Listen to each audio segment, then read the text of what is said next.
Ayan mga ka-divers, gumayak tayo kanina ng paglaot. Hindi rin naman tayo natuloy gawa ng grabe ang lakas ng hanging mauban. Ayan, dumidilim sa kalautan. Hindi rin kami matuloy ngayon gawa ng masama ng panahon. Ayan, malabo na yung dagat dito sa amin.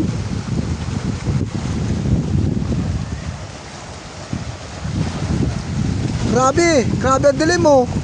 Babagsak lahat ito. Bagyo na yata ito mga ka-divers. Grabe ang dilim. Lalo na doon sa kalautan na yun. Doon. Tapos yan.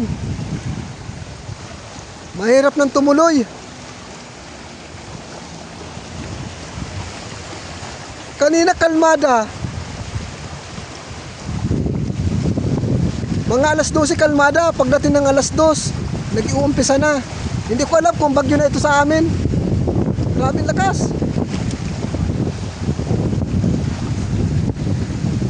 Ayan yung bangka mga ka-divers oh. Sayang ang isang gabi na hindi nakapaglaot.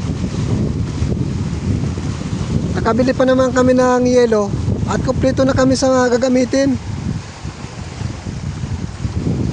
Mabuti at maaga pa siya lumakas. At kung napaalis kami ng maagap-agap, doon na kami inabot sa laot. Buti na lang. Nakakatakot ito sa laot mga ka-divers. Pag ganyan ang panahon dito, malalaki ang alon sa labasan. Ayun, may isang bangka na umuwi, hindi na kinaya. Ayun mga ka-divers, malaking bangka yun pero hindi na nila kinaya. Bumalik din. Grabe ang dilim sa laot. Parang puwit ng kaldero na ang gatong ay kahoy. Sobrang dilim.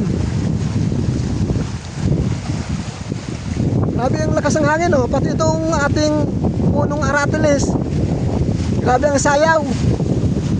Yan. Buti na lamang at hindi tayo natuloy. At kung natuloy tayo, kawawa tayo sa laot.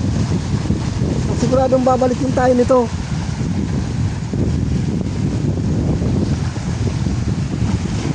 Yung mga ka-divers, update lang ako. Nag-update lang ako at hindi talaga makalaot. Makakachimpo rin tayo. Basta ang mahalaga, hindi tayo natuloy. At kung natuloy tayo ng maagap, delikado. Delikadong malubog pa dyan sa kalautan.